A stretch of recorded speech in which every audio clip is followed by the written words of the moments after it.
dans notre vie à un moment donné. Fabien, il a appelé ça le moment étincelle, j'ai beaucoup aimé. Ce moment de bascule. Alors, il y en a, c'est une grosse étincelle d'un coup, il y en a, c'est une étincelle longue. Voilà, moi, je suis une étincelle qui était longue. Et c'est déjà miraculeux en soi. Et j'ai dit surtout pour une tête de mule comme moi. Vous, je sais pas. Et si nos expériences, personnelles, elles nous parlent que l'œuvre de Dieu a fait en chacun d'entre nous et individuellement, moi, je reste toujours ébahi par l'œuvre que Dieu y fait au travers de l'histoire. Mais l'histoire avec un grand H. Et les Anglais, ils ont un jeu de mots, je l'aime beaucoup, ils disent history. L'histoire, c'est his story, c'est son histoire. En fait, voilà. Et c'est beau de voir comment le Seigneur il a préparé l'œuvre du salut d'avance. Avant même la création du monde, il avait déjà tout préparé.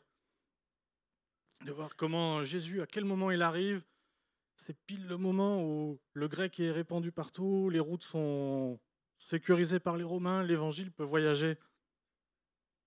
Et le Seigneur, il va utiliser des ouvriers. Il va utiliser des ouvriers pour annoncer son message de l'évangile. Alors je vous le rappelle, en une phrase, j'ai réussi à le faire en une phrase. La bonne nouvelle, c'est que nous sommes tous pécheurs, coupés de Dieu, mais Dieu nous aime. Et il a envoyé son Fils Jésus pour payer le prix de nos fautes. Et maintenant, nous avons l'opportunité d'être reconnectés à lui. Voilà, témoignage en 3 minutes et l'évangile en 5 secondes. Et un ouvrier qui était très important dans cette annonce de l'évangile, et surtout pour nous, les non-juifs, c'est Paul. Mais qui de nous aurait choisi Paul pour cette tâche? Très honnêtement. Quand on commence à lire Actes, on se dit, oulala, celui-là, ce Saul, ça va être compliqué. Et alors oui, Jésus, il fait un truc vraiment merveilleux. Il change le persécuteur en apôtre. Il n'y a que ça pour le faire. Mais quelque temps, je relisais l'histoire de Paul et de ses derniers jours à Jérusalem. C'est le titre de mon message, c'est les derniers jours de Paul à Jérusalem. J'étais interpellé de voir comment Dieu il s'est servi de son parcours de Paul, mais même avant qu'il se convertisse, pour en faire de lui une arme affûtée, une flèche qui allait tout droit et qui a propagé l'évangile et que Dieu l'a utilisé pour ses plans et pour sa gloire. Alors, donc, toute l'histoire, elle commence à peu près la moitié du chapitre 20 de Actes, mais je vais rester sur les chapitres 21 à 23. Je ne vais pas tous les lire, sinon je ne vais pas pouvoir manger. Vous non plus. Alors d'abord, Acte 21, donc des versets 15 à 29, on va voir d'abord ce que Paul fait quand il arrive dans ses premiers jours à Jérusalem. Donc au verset 18, on nous dit le lendemain qu'il est arrivé à Jérusalem, Paul s'est rendu avec nous chez Jacques, où tous les anciens sont réunis. Après les avoir salués, il a raconté en détail ce que Dieu avait fait au milieu des non-juifs à travers son ministère. Et là, tout de suite, moi, ça m'a marqué. Je me dis, Paul, il arrive, il a 3 voyages missionnaires derrière lui. Il commence à peser dans le game, comme on dit. Et qu'est-ce qu'il fait quand il arrive à Jérusalem? Première chose, c'est il va voir les autorités spirituelles de la ville. Il va voir Jacques, il va voir les apôtres. Il vient pas, il roule des mécaniques et il dit vous avez vu? Vous avez vu ce que j'ai fait? Non, non. Ce qu'il fait la première chose, il dit il va voir les autorités. Il est soumis aux autorités du lieu. Il est soumis à ceux qui l'ont aussi aidé à développer son ministère. Et en plus, c'est un honneur réciproque parce que du coup, il n'arrive pas juste pour être là, mais il arrive aussi et les autres lui disent vas-y, Paul, raconte-nous ce que tu as vu, raconte-nous ce que tu as fait. Nous, on a envie de savoir tout ce que tu as vécu. Nous, on t'accueille. Quand bien même beaucoup de juifs en ont après toi, nous, quand tu viens à Jérusalem, tu viens à la maison. Et ils restent ensemble, ils restent soudés les uns aux autres malgré l'importance de leur ministère. Mais il y a un petit couac. Et on doit lui demander quelque chose. Donc, verset 20. Donc, après l'avoir entendu, ils se sont mis à célébrer la gloire du Seigneur. Puis ils lui ont dit tu vois, frère, combien de milliers de juifs on compte parmi les croyants? Et tous sont zélés pour la loi. Or, ils ont entendu dire que tu enseignes à tous les juifs vivant parmi les non-juifs d'abandonner la loi de Moïse. Tu leur dirais de ne pas circoncire leurs enfants et de ne pas se conformer aux coutumes. Que faire donc? Sans aucun doute, une foule se rassemblera car on apprendra que tu es venu. C'est pourquoi fais ce que nous allons te dire. Il y a parmi nous 4 hommes qui ont fait un vœu. Prends-les avec toi, accomplis la cérémonie de purification. Ainsi nous saurons tous que ce qu'ils ont entendu dire sur ton compte est faux, mais que tu vis aussi en respectant la loi. Et oui, parce que Paul, il était clivant. Et on lui cherchait des noises. Et un des angles que les Juifs dispersés ont essayé d'utiliser pour discréditer Paul, c'est de dire, ce que tu nous enseignes, tu vas aller contre ce qu'on a déjà reçu. Et pourquoi c'est important que l'Église de Jérusalem, les autorités de l'Église de Jérusalem lui demandent ça? C'est parce qu'on a un nouveau moment charnière de l'Église. Il y a eu un premier moment charnière, c'est dans Acte 15, on a déjà parlé à divers moments. C'est là où on se dit, mais qu'est-ce qu'on fait des non-juifs? Qu'est-ce qu'on fait des non-juifs dans l'Église? Et là, ils se réunissent et ils disent, non, on ne va pas leur imposer toute la loi, toutes nos coutumes. Mais là, maintenant, dans Acte 20, qu'est-ce qu'on fait maintenant que les Juifs sont en minorité dans l'Église? Est-ce que maintenant on leur impose notre vie de nos coutumes non juives? Est-ce qu'on leur dit, hop, vous balayez tout? Et Paul, il est là pour faire le trait d'union entre juifs et non-juifs. Et du coup, c'est important pour lui qu'il continue d'être ce trait d'union et qu'au travers de ce qu'il fait, au travers de son ministère, il ne coupe pas l'Église de Jérusalem, l'Église qui est de racines juives. Et donc, Paul, qui est le premier jour, il arrive à Jérusalem, il va voir les autorités, on lui demande de faire quelque chose. Qu'est-ce qu'il fait Paul au verset 26? Paul prit ses hommes, se purifia avec eux, et entra le lendemain dans le temple pour annoncer à quelle date la période de purification prendrait fin. Il n'a pas attendu 2 jours pour réfléchir. L'autorité lui a dit, est-ce que tu peux faire ça? Et le lendemain, il l'a fait. Et moi, ça me parle aussi de me dire, quelqu'un comme Paul, avec toute la stature qu'il avait, avec déjà tout ce qu'il était en train de vivre, on lui demande ça, et Paul, ça le gêne pas, il nous en parle. Il peut être juif avec les juifs, grec avec les grecs. Il sait qu'il n'est pas sous la loi, mais qu'il il reste dans la lignée de ses pères qui sont juifs. Et donc, on lui demande de faire quelque chose, il obéit immédiatement. Et ça me parle aussi de me dire, même, voilà, même quelqu'un de la dimension de Paul, même bien avancé dans son ministère, il reste redevable. Il reste enseignable, il reste à l'écoute, il reste ouvert aux uns aux autres. Alors que ça me parle. Mais tout ne va pas se passer comme prévu. Donc Paul, il va au temple, il fait tous les gestes rituels. C'est dans Nombre 6, si vous voulez chercher. Et là, dans Acte 21, du verset 30 au verset 36, là, ça chauffe pour Paul. Paul, il fait les premiers gestes. Il est dans le temple, il ne demande rien à personne, il fait ce qu'on lui a dit de faire. Et là, les Juifs qui vivent en dehors de Jérusalem le reconnaissent. Et alors là c'est l'émeute. Donc toute la ville fut dans l'agitation et le peuple accourut de tous côtés. Ils s'emparèrent de Paul, ils le traînèrent à l'extérieur du temple, dont on ferma aussitôt les portes. Ils cherchaient à le tuer, quand on informa le commandant de la garnison romaine que tout Jérusalem était dans le désordre. Alors, le commandant prit immédiatement des soldats, des officiers et courut vers la foule. Quand ils virent le commandant et les soldats, les Juifs arrêtèrent de frapper Paul. Alors le commandant s'approcha et ordonna qu'on l'attache avec 2 chaînes. Puis il lui demanda ce qu'il était et ce qu'il avait fait. Cependant, dans la foule, les uns criaient une chose, les autres une autre. Comme on ne pouvait rien apprendre de certains à cause du tumulte, il leur donna de conduire Paul dans la forteresse. Lorsque celui-ci arriva sur les marches de l'escalier, il dut être porté par les soldats à cause de la violence de la foule, car l'ensemble du peuple suivait en criant « à mort ». C'est quelque chose qu'on a eu comme enseignement hier. Quand on disait, quand vous donnez votre témoignage, racontez pas que votre vie elle est toute rose depuis que vous avez rencontré le Seigneur. Paul, il le vivait dans sa chair. Et ça nous parle que des fois, dans notre marche chrétienne, il y a des embûches. Là, pour le coup, c'est une sacrée embûche. Enfin, on ne va pas se cacher, il était à 2 doigts d'être lynché et à 2 doigts de passer à tabac. Et c'est des choses qui peuvent arriver. Et clin d'œil de Dieu, je ne sais pas, mais c'est les Romains qui vont sauver Paul. C'est l'envahisseur qui vient sauver Paul de son peuple. Son propre peuple allait le mettre à mort, et voilà que les Romains viennent le secourir.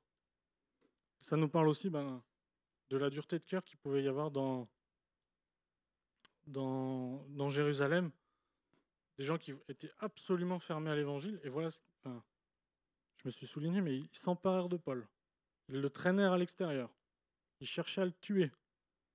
Ils arrêtaient de le frapper. Donc, ça veut dire qu'ils le frappaient. S'ils ont arrêté de le frapper, je pense qu'il a pris de sacrés coups. Et dans tout ça, on ne nous dit pas Paul essaya de se défendre, Paul essaya de... Et quand on se dit qu'il a dû être... Les soldats romains, ils ont dû le prendre et vite se barrer parce que tout le monde suivait pour essayer de l'attraper.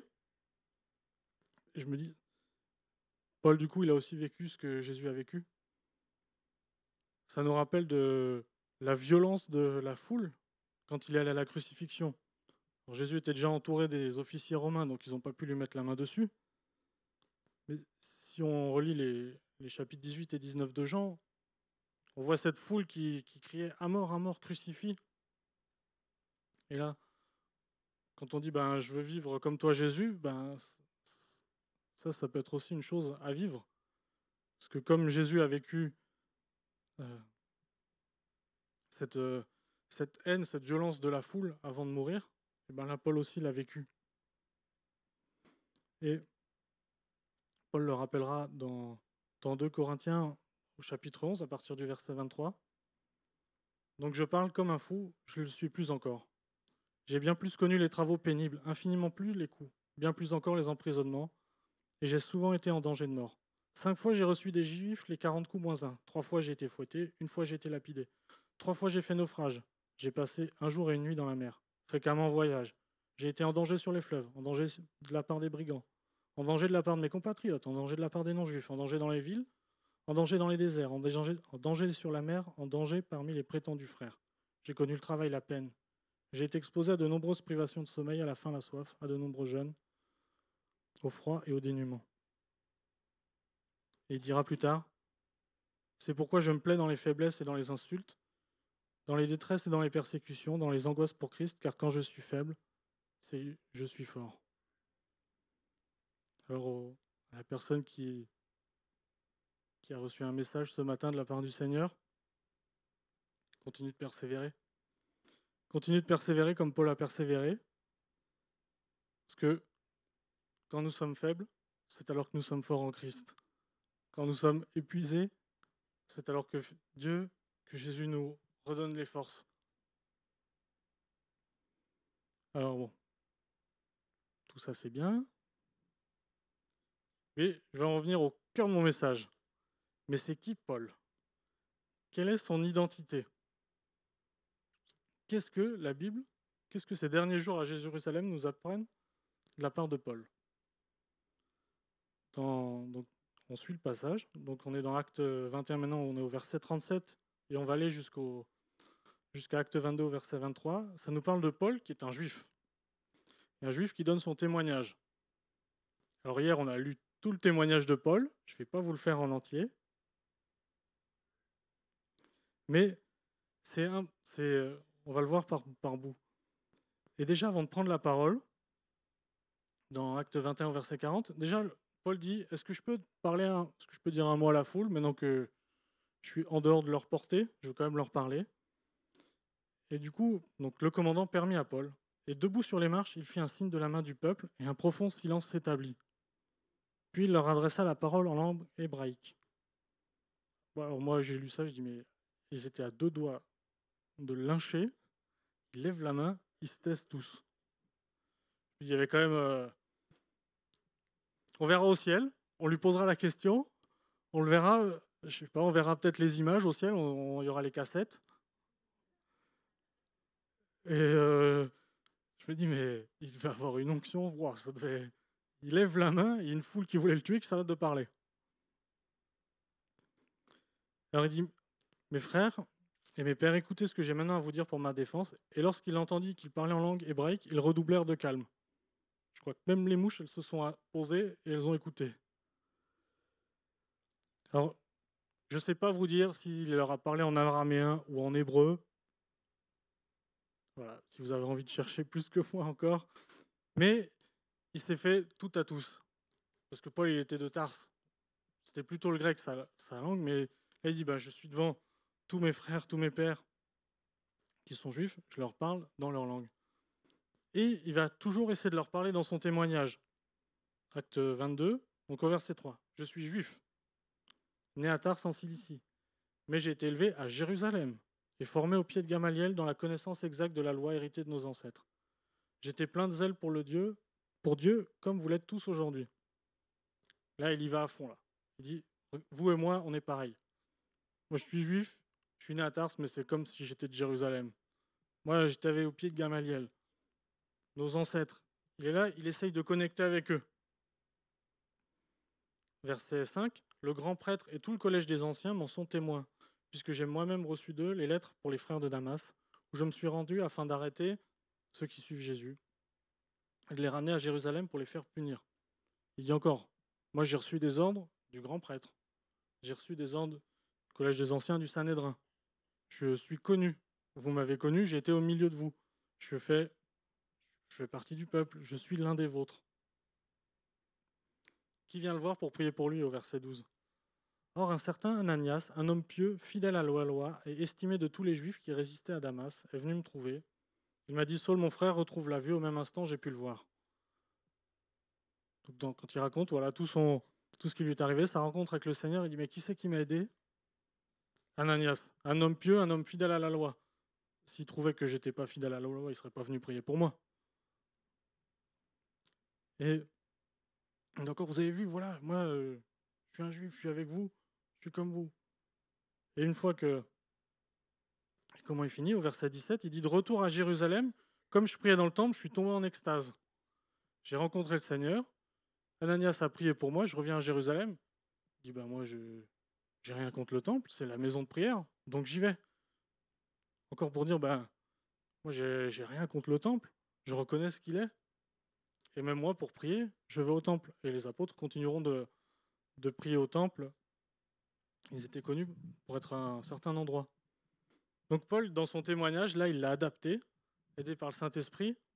Il a mis plein de références juives pour que son auditoire vraiment s'identifie à lui, pour qu'il comprenne qu'il est juif, et que nous aussi on comprenne qu'il est juif. Et celui qu'on a appelé l'apôtre des gentils, parce que son ministère était pour nous les non-juifs, mais c'était nécessaire qu'il soit de descendance juive. C'était nécessaire qu'il fasse le lien entre le peuple choisi de Dieu et nous. Parce que Jésus, dans son ministère, c'est bien ce qu'il a dit à la femme syrophénicienne, il dit « J'ai été envoyé qu'aux brebis perdues de la communauté d'Israël ». Il dit à la base, moi je viens pour mon peuple. C'est tout qu'il avait en tête que ça ne s'arrête pas là. Mais il avait besoin que quelqu'un de son peuple soit aussi un témoin pour les autres. Et Paul, il a rempli son ministère auprès des non-juifs, mais avec un profond amour pour son peuple. Il ne l'a pas fait en disant « Vous m'avez rejeté, tant pis pour vous, je vais voir les autres ». Non, ce n'était pas du tout ça son idée. Et c'est ce qu'il dit dans tout Romains 11, mais je garde 2 versets. Dans le verset 13, il dit « Je vous le dis, à vous qui êtes d'origine non juive.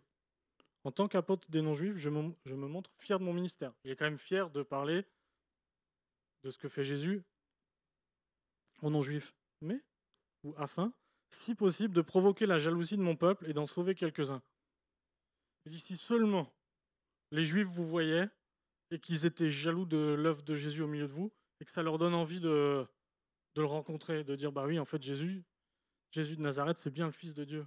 C'est bien celui qui a été promis dans toutes les prophéties. Son but, c'était pas de monter l'un contre l'autre. C'était de dire, pourvu que par mon ministère, qui n'est pas auprès des Juifs, je puisse sauver mon peuple, sauver ma patrie, sauver ceux qui y sont. Et si vous pouvez lire tout Romains 11, je trouve que c'est un peu déchirant parce qu'en fait, on se rend compte que Paul, il aime tellement son peuple et il est tellement face à un mur qu'il dit je vais trouver un autre moyen pour leur parler. Si c'est pour les rendre jaloux vis-à-vis des non-juifs, Alors, que ce soit comme ça et que ça puisse marquer, mon peuple. Mmh. Mais Paul, il avait cette petite particularité qu'il n'était pas seulement juif, il était aussi romain. Donc là, on arrive à Acte 22, du verset 24 à 29. Donc, alors que les soldats l'attachaient avec des courroies, Paul dit à l'officier qui était présent, « Avez-vous le droit de fouetter un citoyen romain qui n'est même pas condamné ?» À ces mots, l'officier a averti le commandant en disant, « Attention à ce que tu vas faire, car cet homme est romain. » S'approchant de Paul, le commandant lui demanda, « Dis-moi, es-tu romain ?» « Oui, répondit-il. » Le commandant reprit, « C'est avec beaucoup d'argent que j'ai acquis ce droit de citoyen. Quant à moi, je l'ai de naissance. » Aussitôt, ceux qui devaient procéder à l'interrogatoire se retiraient. Et le commandant eut peur en prenant conscience que Paul était romain et qu'il l'avait fait enchaîner. Paul, il est encore passé à ça, d'un interrogatoire plus que musclé. Ils avaient préparé les fouets, là, ils étaient en train de tendre les lanières, ils ont dit, bon, on t'a sauvé des juifs, mais je sais pas qui te sauvera de nous, quoi. Hein. Enfin, je me fais l'idée de bon, c'était bien la peine de le récupérer, c'est pour le fouetter. Mais il y échappe parce qu'il est romain. Donc, Dieu, il le garde. Il a pas fait un miracle, Dieu, là. Il n'est pas descendu, il n'a pas envoyé un ange. Mais il avait préparé son serviteur dès le sein de sa mère. Il avait préparé son serviteur pour qu'il soit et juif et romain, parce que il avait besoin qu'un homme il ait ses caractéristiques pour faire tout ce qu'il devait faire. Il avait besoin d'avoir C'était un outil spécial, bien taillé, bien préparé. Et le fait que Paul soit romain, ça l'a déjà aidé. Dans Acte 16, à Philippe, il est avec Silas, ils sont dans la prison, ils sont emprisonnés, ils sont libérés, et au moment d'être libérés, ils disent oui, mais attendez, là, nous, on est citoyens romains, là, vous nous avez mis au cachot sans rien, sans jugement, c'est pas comme ça que ça doit se passer. Et là, les autorités locales, elles ont eu peur. Et je pense que ça lui a permis d'être un peu plus libre. Ensuite, dans ses déplacements, je pense que lui aussi a dû se rendre compte que c'est dans mon jeu de cartes, quoi. J'ai le droit de dire je suis romain, vous n'allez pas me passer à tabac, vous allez me respecter comme citoyen que je suis. Et le fait d'être romain, bien sûr, lui permettra aussi d'aller à Rome. Parce que le Seigneur vient le voir, dans Acte 23 au verset 11, et lui dit, la nuit suivante, après toutes les péripéties, le Seigneur apparut à Paul. Donc seulement après qu'il ait subi, qu'il soit passé à côté de plusieurs lynchages successifs, une fois que tout ça est passé, le Seigneur apparut à Paul et lui dit, de même que tu as rendu témoignage de ce qui me concerne à Jérusalem, il faut aussi que tu rendes témoignage à Rome. Alors, quel est le moyen le plus sûr d'aller de Jérusalem à Rome? En bateau, ouais. Et comment on peut être sûr d'être bien gardé? Il faut avoir des gardes autour de soi. Si vous avez un centurion, 4 ou 5 soldats autour de vous, personne ne va vous chercher des noises. Tout le monde va reconnaître les insignes et vous dire, bon, lui, je touche pas. Bon, vous avez deux choix pour être entouré de soldats. Vous pouvez les payer, vous pouvez être prisonnier. Bon, ben voilà. Pourquoi il était prisonnier des Romains? Comme ça, il était entouré de Romains, de soldats. Il dit, quand il y a des gens qui venaient des brigands, ils voyaient les soldats et ils laissaient Paul tranquille. Donc Paul, prisonnier, oui, mais Paul en sécurité. Prisonnier, mais escorté. Et voilà comment le Seigneur se sert d'une situation pour dire, t'inquiète pas, Paul. Regarde, maintenant, il y a des soldats à gauche, à droite. Personne ne va venir te chercher des noises. Bon, une histoire de tempête sur le chemin, mais néanmoins, il était quand même protégé. Et c'est parce qu'il a fait valoir son statut de citoyen romain qu'il a pu demander à voir l'empereur. Et pourquoi est-ce que le Seigneur lui a demandé d'aller à Rome? On a besoin que l'évangile il aille au cœur de l'Empire. Du coup, le meilleur moyen pour qu'il aille au cœur de l'Empire, c'était quand même d'envoyer Paul à Rome. Il n'y avait pas d'autre moyen. En plus, Paul, ça faisait un moment que ça lui trottait dans la tête de dire il faut que j'aille à Rome, il faut que j'aille à Rome. Et voilà comment le Seigneur a pu se servir du fait que Paul ait la citoyenneté romaine de naissance pour l'aider dans ses premiers voyages missionnaires, parce que ça lui a servi de des fois de sauf-conduit, pour l'aider à éviter des fois des coups de fouet bien sentis de la part des officiers romains, pour l'aider à voyager finalement en sécurité jusqu'à Rome, pour propager son message. Mais Paul était juif, il était romain, et il était aussi pharisien. Acte 22 au verset 30 jusqu'à acte 23 au verset 10, ça nous parle de Paul le pharisien. Donc, l'officier romain, il dit à Paul, écoute, je n'ai pas trop compris cette histoire de ta bisbille avec les autres juifs. Bah écoute, je vais t'amener devant le tribunal des juifs, je vais t'amener devant le Sanhédrin, devant tes anciens. Vous allez vous expliquer, nous on sera à la porte, on va écouter, et puis on verra ce qu'il en sort. Et donc Paul, les regards fixés sur le Sanhédrin, dit, mes frères, c'est en toute bonne conscience que je me suis conduit devant Dieu jusqu'à aujourd'hui. Alors le grand prêtre Ananias ordonna à ceux qui étaient près de lui de lui frapper sur la bouche. Alors Paul lui dit, c'est toi que Dieu va frapper, muraille blanchie. Tu sièges pour me juger conformément à la loi, et tu violes la loi en ordonnant qu'on me frappe. En gros, tu me frappes, tu me considères déjà coupable. Ceux qui étaient près de lui dirent, tu insultes le grand prêtre de Dieu. Paul dit, pardon. Frère, je ne savais pas que c'était le grand prêtre. En effet, je connais ma loi. Tu ne parleras pas mal du chef de ton peuple. Sachant qu'une partie de l'assemblée était composée de Sadducéens et l'autre de pharisiens, Paul s'écria dans le Sanhédrin, mes frères, je suis pharisien, fils de pharisien, et c'est à cause de l'espérance de la résurrection des morts que je suis mis en jugement. Et quand il a dit ça, quand il eut dit cela, un débat surgit entre les pharisiens et les sadducéens, l'assemblée se divisa. Alors les sadducéens, ils disent, eux, il n'y a pas de résurrection. Les pharisiens, ils disent, il y a de la résurrection, et il n'en fallait pas plus pour qu'ils s'échauffent de nouveau. Alors du coup, Paul, il est astucieux quand même. Il voit que là, franchement, ça va être compliqué de se défendre. Ils sont tous remontés à bloc. Et il a une parade, il a une petite sortie. Il dit, au fait, je suis pharisien, et la résurrection, vous en pensez quoi? Et là, il échappe encore au jugement du Sanhédrin. Parce que si le Sanhédrin avait à l'unanimité, je sais pas, demandé sa mort, les coups de fouet, je pense que le commandant romain, il aurait suivi. Mais là, le commandant romain, il dit, mais qu'est-ce que je vais faire? Même les grands chefs, même le tribunal, le tribunal de ton peuple, il ne sait pas quoi faire.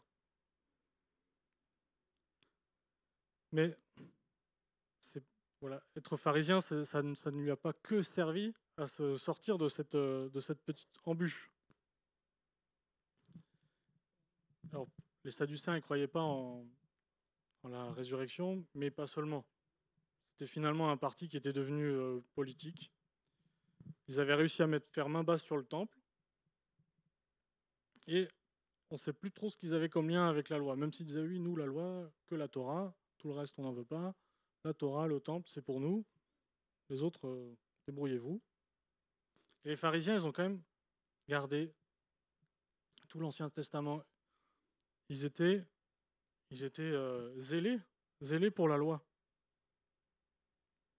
Et on peut comprendre pourquoi ils étaient orgueilleux. Parce que si, avec nos forces humaines, on arrive à faire tout ce qu'ils ont fait, tout le zèle qu'ils avaient pour la loi, tout ce qu'ils réussissaient à faire, juste par leur propre force humaine, finalement, on devient orgueilleux. On dit, oui, j'ai réussi. Voilà. Le pharisien disait, j'ai réussi. Moi, j'ai accompli, je respecte toute la loi. Voilà. Avec mes propres forces, j'y suis arrivé. Mais si vous avez un pharisien qui a toute la connaissance qu'il a reçue, tout ce que Paul a reçu au pied de Gamaliel, mais qu'en plus, vous mettez le Saint-Esprit qui vient transformer son cœur, qui vient dire, tu as peut-être réussi beaucoup de choses, mais tu n'as pas encore tout vu. Moi, avec moi, je peux te montrer encore beaucoup plus de choses. Et ça produit un Paul. Ma réflexion, c'est de dire, Seigneur Jésus, il nous parle. Il veut nous amener toujours plus loin. Mais pour nous amener d'un point A à un point B, ou d'un point A à un point C, il faut passer par le point B. Alors s'il veut vous amener au point C, mais que vous êtes déjà au point B parce que vous avez reçu un enseignement quand vous étiez tout petit, c'est plus facile pour lui. Il y a des choses, vous savez, quand on fait des maths à l'école. Vous ne commencez pas tout de suite avec des équations différentielles incompréhensibles. On commence petit à petit. Et petit à petit, le Seigneur, nos connaissances se construisent sur les connaissances que nous avons déjà. Et bien Paul, c'est pareil. Paul, il partait avec un capital qui était déjà sacrément élevé. Il avait reçu un enseignement qui lui faisait qu'il avait déjà une connaissance très profonde de Dieu. Une connaissance qui était marquée par le péché, par l'orgueil, qui était typique de sa caste des pharisiens. Mais quand le Seigneur a enlevé l'orgueil, il n'a pas enlevé la connaissance. Il lui a laissé, et il a pu construire avec Paul tout ce qu'on a reçu dans le Nouveau Testament. C'est en ça que le fait d'avoir un jeune homme pharisien zélé pour la loi, qui a travaillé durement pour connaître le texte de ses anciens, travailler la signification, travailler les textes, le Seigneur il a pu bâtir avec lui en disant tout ça tu sais déjà, je n'ai pas besoin de te l'enseigner, mais voilà des choses en plus. Voilà aussi comment, tu vois, le Seigneur ce qu'il a fait là. Ah oui, tu te rappelles de ce que tu as entendu quand tu étais avec Gamaliel? Ah oui. Comme Jésus l'a fait avec les disciples d'Emmaüs, Paul fera la même chose avec les disciples à Rome, à la fin de Actes. Il fera le même exercice. Quand il arrivera à Rome, Paul il viendra, il prendra sa Bible, son Ancien Testament, et avec tous les Juifs de Rome, il dira regardez dans les prophètes, regardez dans les écrits, toutes ces traces de Jésus. Et il a pu le faire parce qu'il avait déjà reçu un tellement grand enseignement que le Seigneur il a pu travailler avec lui. Alors, pour conclure, je vais appeler les musiciens. Vous pourrez me dire, ok, tant mieux pour Paul. Voilà, Paul, il avait tout pour lui, même si c'était compliqué. Finalement, il avait eu une chance d'être juif, d'être romain, d'être pharisien. Peut-être sa famille, en plus, elle était aisée. Ça lui a permis de suivre plus facilement, d'aller à Jérusalem pour suivre les enseignements de Gamaliel. Mais il n'y a pas que Paul dont on voit la vie qui est préparée par le Seigneur. Vous avez Moïse. Moïse, il s'est retrouvé à la cour du Pharaon. Il n'a rien demandé à personne. Hein. Les circonstances l'ont amené à se retrouver fils adoptif de la fille du Pharaon. Il s'est retrouvé 40 ans chez le Pharaon. Il en a appris des choses quand même. Puis il s'est retrouvé 40 ans dans le désert. Il a encore appris plein de choses. Ne me dites pas qu'il n'a pas appris un truc ou deux pour conduire le peuple de 2 millions de personnes pendant 40 ans dans le désert.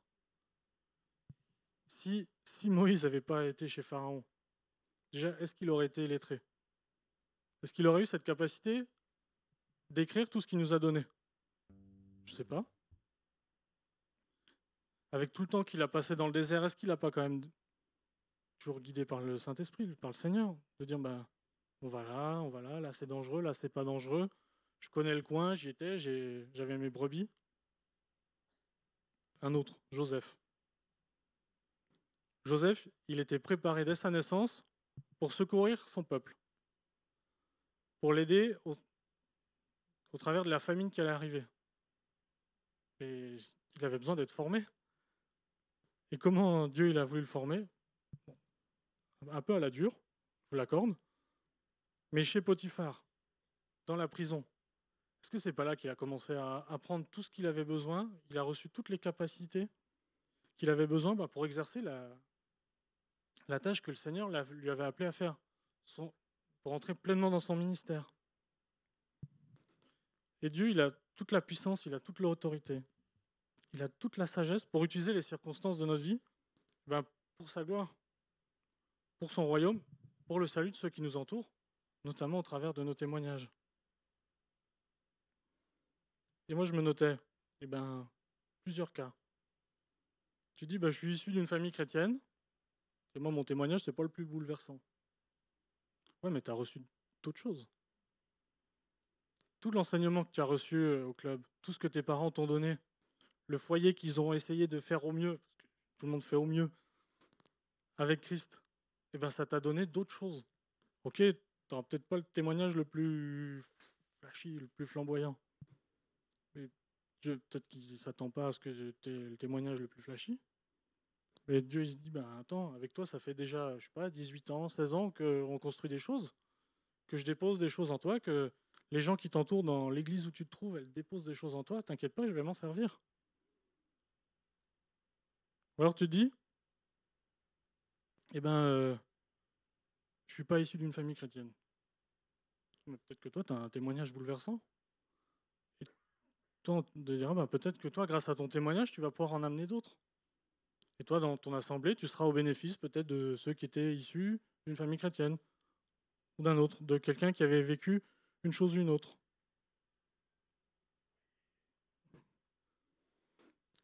Moi, je sais que il y a des choses que j'ai vécues, ben maintenant, je peux je peux le partager. C'était pas facile quand je les ai vécues, mais maintenant que je suis passé au travers, ben, je peux encourager. Moi, je sais que si tu luttes avec la pornographie, eh ben, j'ai une bonne nouvelle, Jésus libère. Je l'ai vécu et c'est donné à tous.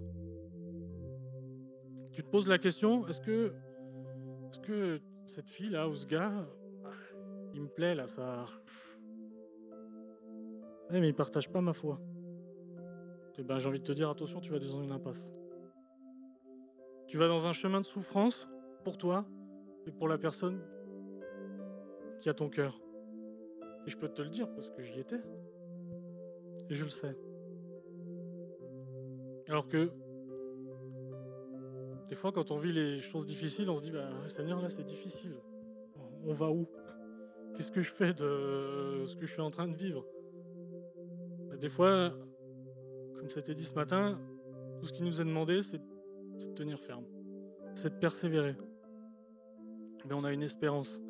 Et moi, j'ai aussi une espérance ce matin de, ben, si tu es dans le brouillard, si tu sais pas où tu vas, ben, ma prière, c'est que tu tiennes bon et que dans le futur, ben, tu puisses regarder en arrière et tu puisses dire, ah, mais c'était pour ça. C'est pour ça que j'ai vécu cette chose et cette chose. C'est pour ça que j'ai survécu à ça. C'est pour ça que j'ai reçu tel enseignement. C'est pour ça que j'ai rencontré telle personne. Ah oui, parce que tu m'as préparé à ça. Et que on puisse des fois avoir le temps de regarder en arrière et dire, ben, Seigneur Jésus, je reconnais que tes plans dans ma vie, ils sont admirables. Et que c'est toi qui me conduis vers pâturage.